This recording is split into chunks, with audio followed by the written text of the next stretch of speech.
ಇವತ್ತಿನ ದಿನ ಅಧ್ಯಾಯ 7 ಸಮಕಾಲೀನ ರಾಜಕೀಯ ವಿದ್ಯಮಾನಗಳು ಅಂತ ಪಾಠವನ್ನು ಆರಂಭ ಮಾಡ್ತಾ ಇದ್ದೀನಿ. ಹಾಗಾಗಿರೋದ್ರಿಂದ ಈ ಪಾಠದಲ್ಲಿ ನಮಗೆ ಉದಾರೀಕರಣ, ಖಾಸಗೀಕರಣ, ಜಾಗತೀಕರಣ ಈ ರೀತಿಯಾಗಿ ಏನು ಬರ್ತದಪ್ಪ ಅಂತಂದ್ರೆ ಅರ್ಥ, ಪ್ರಾಮುಖ್ಯತೆ ಮತ್ತು ರಾಜಕೀಯ ಪರಿಣಾಮಗಳ ಕುರಿತು ಚರ್ಚೆ ಮಾಡಲಾಗ್ತಾ ಇದೆ.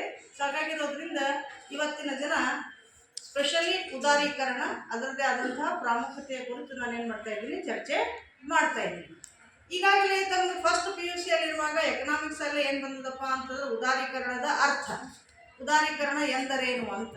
ಸೊ ಅವಾಗ ಉದಾರೀಕರಣ ಎಂದರೇನು ಅಂತಂದಾಗ ಆರ್ಥಿಕವಾಗಿ ಅನೇಕ ನಿಬಂಧನೆಗಳಿಂದ ಮುಕ್ತಗೊಳಿಸುವ ಪದ್ಧತಿಯಾಗಿದ್ದು ತೆರಿಗೆ ಸುಂಕಗಳಿಂದ ವಿನಾಯಿತಿ ನೀಡುವ ಪ್ರಕ್ರಿಯೆ. ಅದರ ಅರ್ಥ ಏನಪ್ಪ ಅಂತ, ಈಗ ಆರ್ಥಿಕವಾಗಿ ಅನೇಕ ನಿಬಂಧನೆಗಳಿಂದ ಮುಕ್ತಿ ಹೊಂದುವುದು ಅಂದ್ರೆ ಕೆಲವೊಂದು ಸಾರಿ ಏನಾಗ್ತದಪ್ಪ ಅಂತಂದ್ರೆ ಸರ್ಕಾರ ಅಲ್ಲೇ ವ್ಯಾಪಾರ ವಹಿವಾಟುಗಳನ್ನು ಮಾಡ್ತಿರ್ಬೇಕಾದ್ರೆ ತೆರಿಗೆಗಳನ್ನು ಹಾಕ್ತಾರೆ. ತೆರಿಗೆ ಅಂತಂದ್ರೆ ಟ್ಯಾಕ್ಸ್ ಹಾಕ್ತಾ ಇರ್ತಾರೆ. ಸೊ ಹಾಗಾಗಿರೋದ್ರಿಂದ ಟ್ಯಾಕ್ಸ್ಗಳಿಂದ ವಿನಾಯಿತಿ ಮುಕ್ತಿ ನೀಡುವುದು ಅಂತ, ಯಾವ ಕಾರಣಕ್ಕಲ್ಲಿ ಟ್ಯಾಕ್ಸ್ ಕೊಡುವಂಗಿಲ್ಲ ಅಂತ ಒಂದು ವ್ಯವಸ್ಥೆಗೆ ನಾವೇನಂತ ಕರಿತೀವಿ, ಉದಾರೀಕರಣ ಅನ್ನುವಂಥ ಅರ್ಥವನ್ನ ಅಲ್ಲಿ ಹೇಳಲಾಗ್ತದೆ. ಸೊ ಹಾಗಾಗಿ ಇಲ್ಲಿ ಇಂತಹ ಒಂದು ಉದಾರೀಕರಣ ಪದ್ಧತಿ ಎಲ್ಲಿ ಅಳವಡಿಸಲಾಯಿತು ಅನ್ನುವಂಥದ್ದನ್ನ ನಾವು ನೋಡ್ತಾ ಹೋಗುವ.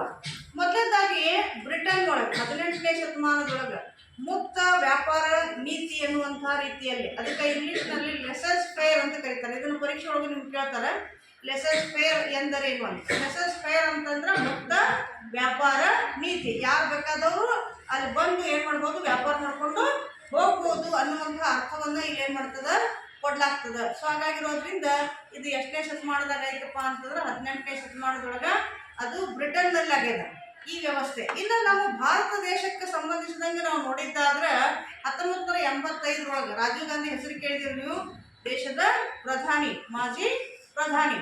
ಇವರು ನಮ್ಮ ದೇಶದೊಳಗೆ ಆರ್ಥಿಕವಾಗಿ ಇರುವಂತಹ ಪದ್ಧತಿ ಅಂತಂದು ಹೇಳ್ಯಾರಪ್ಪ ಅಂತಂದ್ರೆ ಮಿಶ್ರ ಆರ್ಥಿಕ ನೀತಿಯನ್ನ ಅಳವಡಿಸ್ಕೊಳ್ಬೇಕು ಅಂತ.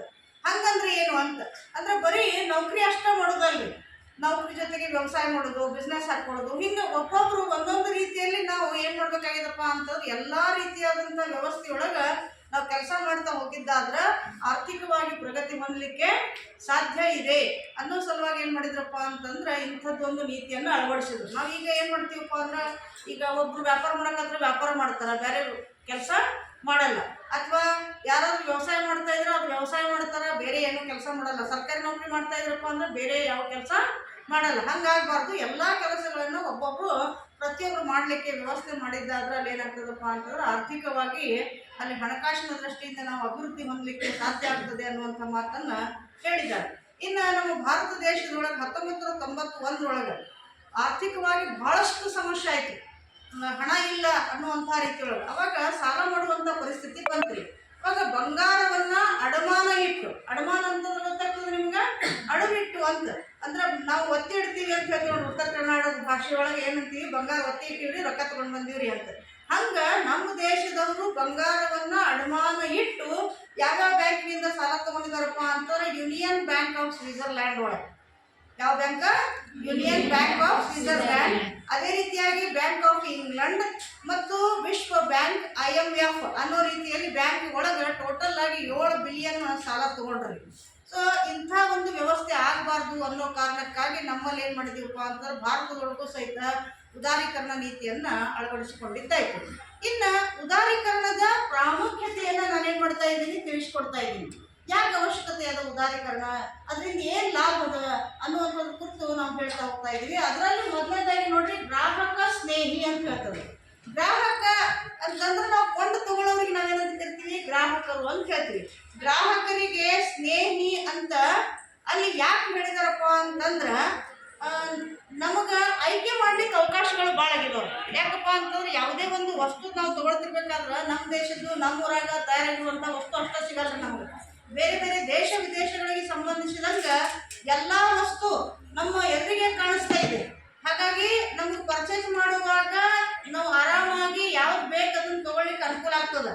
ಅಷ್ಟೇ ಅಲ್ರಿ, ಮೊದಲೆಲ್ಲ ಅಂಗಡಿಗೆ ಹೋಗಿ ತೊಗೊಂಡು ಬರ್ತಾ ಇದ್ವಿ, ಈಗ ಅಂಗಡಿಗೆ ಹೋಗೋ ಅವಶ್ಯಕತೆನೇ ಇಲ್ಲ. ಎಲ್ಲ ಎಲ್ಲಿ ಬರ್ತದ, ಮನೆಗೆ ಬರ್ತದ. ಆನ್ಲೈನ್ಯಾಗ ನಾವೇನು ಮಾಡ್ತಾ ಇದ್ದೀವಿ, ವ್ಯಾಪಾರ ಮಾಡ್ತಾ ಇದ್ವಿ. ಅಂದಾಗ ಅದು ನಮಗೆ ಒಂದು ರೀತಿಯೊಳಗೆ ಫ್ರೆಂಡ್ ಆಗಿ ಕೆಲಸ ಮಾಡ್ತಾ ಇದೆ. ಹಾಗಾಗಿ ಇದು ಏನಂದ್ರೆ ಗ್ರಾಹಕ ಶ್ರೇಣಿಯಾಗಿ ಕೆಲಸ ಕಾರ್ಯಗಳನ್ನ ಮಾಡ್ತಾ ಇದೆ ಅನ್ನುವಂಥದ್ದು ನಮಗ ಕಾಣಿಸ್ತಾ ಇದೆ.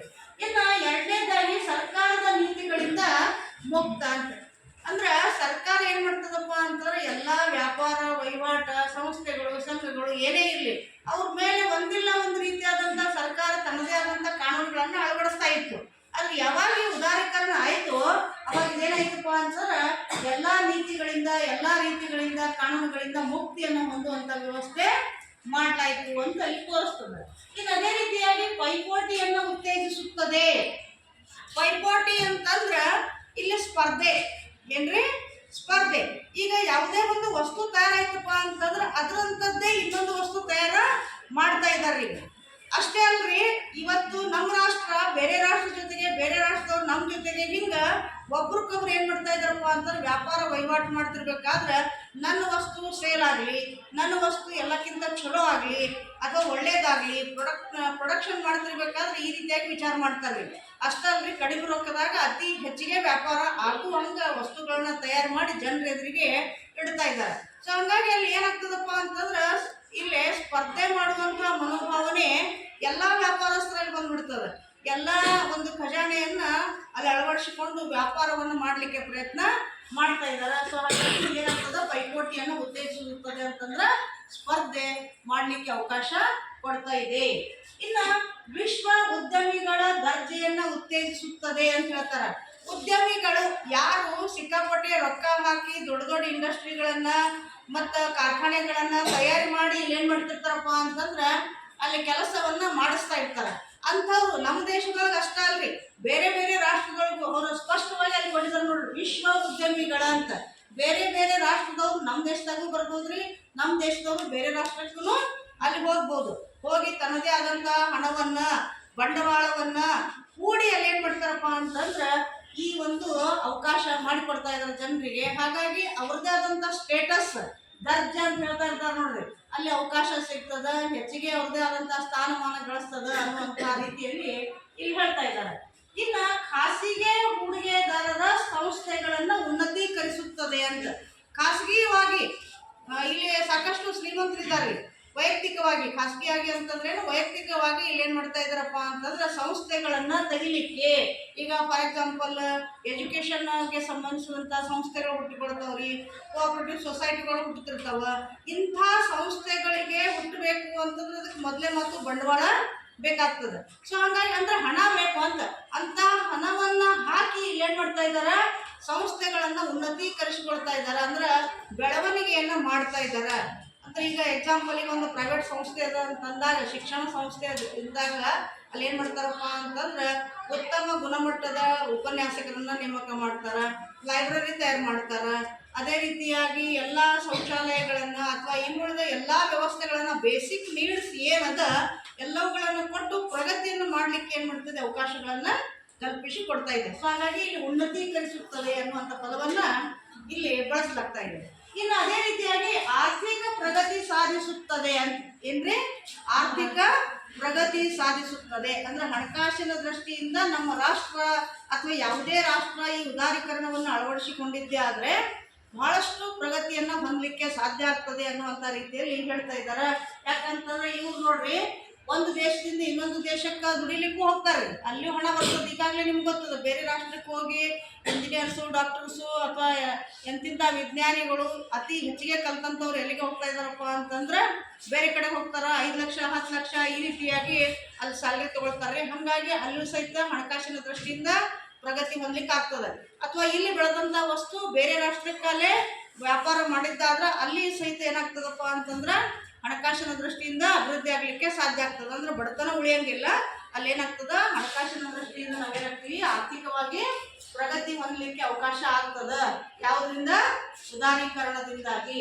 ಆಮೇಲೆ ತಂತ್ರಜ್ಞಾನವನ್ನ ಆಧುನಿಕತೆಗೆ ಉನ್ನತೀಕರಿಸುತ್ತದೆ. ತಂತ್ರಜ್ಞಾನ ಅಂತಂದ್ರೆ ನಿಮ್ಗೆ ಗೊತ್ತಾಗ್ತದೆ, ಈ ಏನಪ್ಪಾ ಅಂತಂದ್ರೆ ಎಲ್ಲಾ ಮಷಿನರಿ ಬಳಸಿ ಏನ್ ಮಾಡ್ತಾ ಇದ್ದಾರಪ್ಪ ಅಂತಂದ್ರೆ ಕೆಲಸ ಕಾರ್ಯಗಳನ್ನ ಮಾಡ್ತಾರೆ. ಈಗ ನೋಡ್ರಿ, ಹಿಂದ ಬಟ್ಟೆ ನೇಯ್ತಿದ್ರಿ ಕೈಯಿಂದ, ತಿಂಗಳಾನ್ಗಟ್ಲೆ ಒಂದೊಂದು ಬಟ್ಟೆ ಅಲ್ಲಿ ವ್ಯವಸ್ಥೆ ಆಗ್ತಿತ್ತು. ಆದ್ರೆ ಈಗ ಹೆಂಗಂದ್ರೆ ಕಾರ್ಖಾನೆಗಳ ಮೂಲಕ ಸಿಕ್ಕಾಪಟ್ಟೆ ಅಲ್ಲಿ ಏನ್ ಬರ್ತದ ಮಷಿನ್ದಿಂದ ವಸ್ತುಗಳು ಬರ್ತಾ ಇದಾವ. ಇದೊಂದು ಎಕ್ಸಾಂಪಲ್ ಕೊಟ್ರಿ. ಹಂಗೆ ವಸ್ತುಗಳು ಏನಪ್ಪ ಅಂತಂದ್ರೆ ಈ ಮಷೀನ್ ಬಳಸಿ, ತಂತ್ರಜ್ಞಾನವನ್ನು ಬಳಸಿ ಬಹಳಷ್ಟು ವಸ್ತುಗಳ ಉತ್ಪಾದನೆ ಆಗ್ತಾ ಇದೆ. ಹಾಗಾಗಿ ಈ ಆಧುನಿಕ ಕಾಲದೊಳಗೆ ಇಂಥದ್ದೊಂದು ವ್ಯವಸ್ಥೆ, ತಂತ್ರಜ್ಞಾನದ ವ್ಯವಸ್ಥೆ ಬಳಕೆ ಮಾಡ್ಲಾಗ್ತದ. ಅದು ಯಾವ ಕಾರಣಕ್ಕಾಗಿ? ಈ ಉದಾರೀಕರಣಕ್ಕಾಗಿ. ಸೊ ಹಾಗಾಗಿ ಇಲ್ಲಿಗೆ ಇದು ಏನಾಗ್ತದಪ್ಪ ಅಂತಂದ್ರೆ ಈ ಉದಾರೀಕರಣದ ಪ್ರಾಮುಖ್ಯತೆ ಮುಕ್ತಾಯ ಆಗ್ತದ. ಮುಂದಿನ ಒಂದು ಟಾಪಿಕನ್ನು ನಾಳೆ ದಿನ ನಾನು ಮತ್ತೆ ಬೋಧನೆ ಮಾಡ್ತಾ ಇದ್ದೀನಿ. Thank you very much. ಇಷ್ಟ ಆದರೆ ಲೈಕ್ ಮಾಡಿರಿ, ಶೇರ್ ಮಾಡಿರಿ, ಮತ್ತೆ ಕಮೆಂಟ್ ಮಾಡಿರಿ.